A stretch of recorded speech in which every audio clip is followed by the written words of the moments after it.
Very good morning, students. Welcome to LP Savani Riverside School. In last session, we have started with our third chapter. Today, we are going to start with our point equatorial region.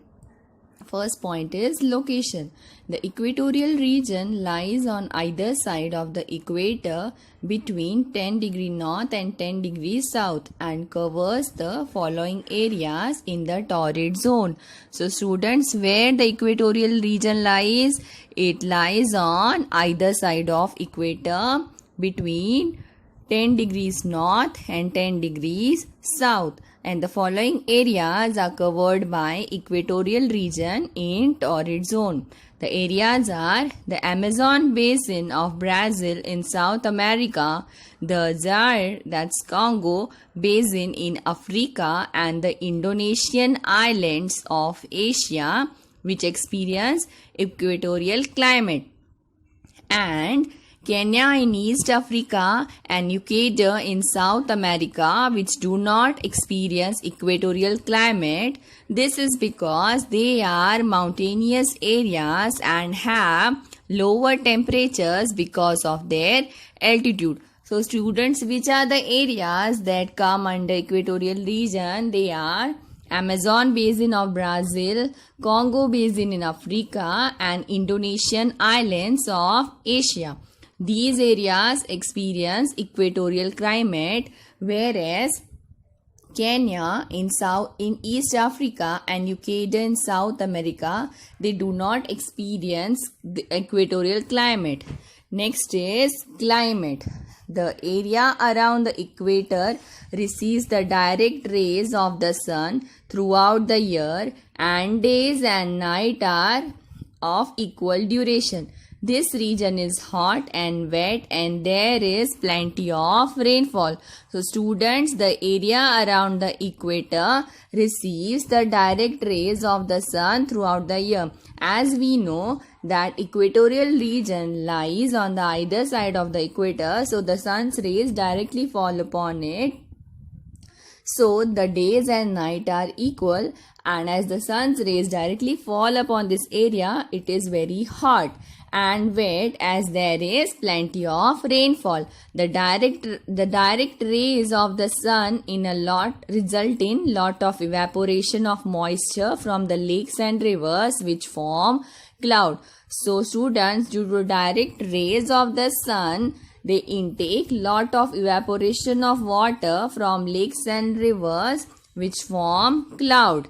These clouds rise, cool, and in the afternoon around 4 o'clock, rainfall occurs along with thunderstorms. This type of rainfall is called convectional rainfall. So students, here we saw how clouds are formed and how rain occurs, and this type of rain is called convectional rainfall. Okay students, so we saw 2 points, that is location and climate. Further we'll see vegetation.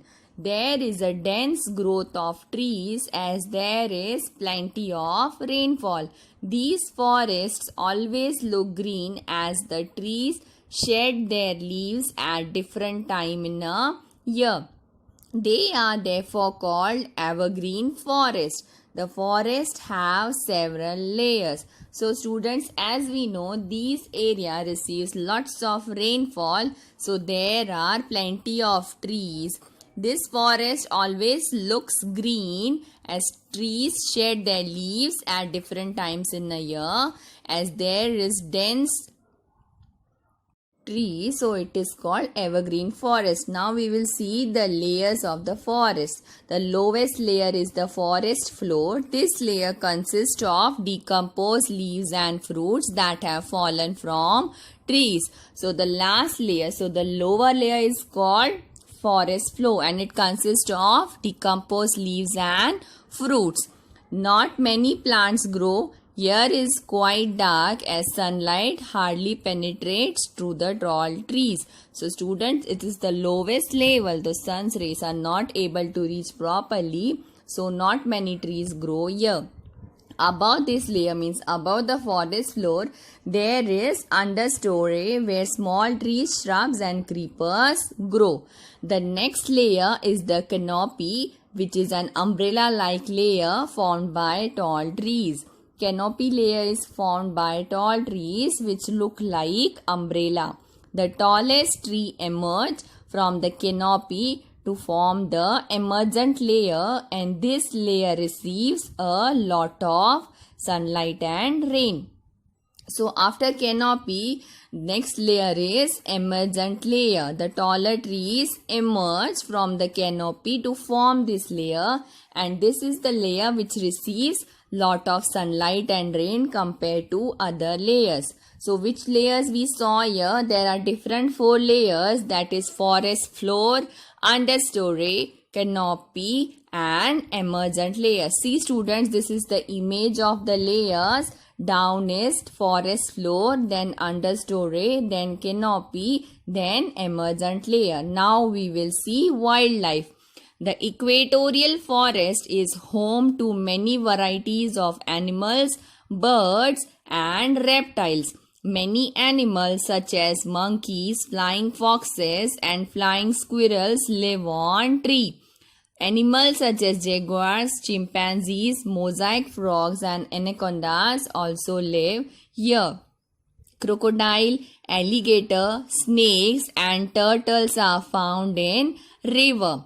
Many different kinds of fishes, insects and colorful birds such as the toucans, hummingbirds, macaws and parrots are also found in this forest. So students, here are many animals, birds and reptiles which are found here. We'll see again. Monkeys, flying foxes and flying squirrels, where they live? They live on trees. And animals like jaguars, chimpanzees, mosaic frogs and anacondas also live in this forest. Crocodiles, alligators, snakes and turtles are found in rivers.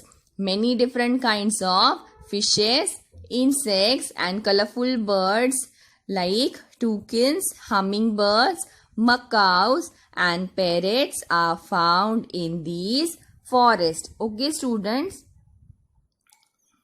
So due to dense forest, many trees, many animals, birds and reptiles live in the equatorial forest. See student, here is the image of some animals and birds. See, there is jaguar, alligator, toucans, hummingbirds and parrots. Okay student. So students, here we have completed with 4 points in equatorial region, that is location, then climate, then vegetation and wildlife. Okay students, for today this much only. Have a great day ahead.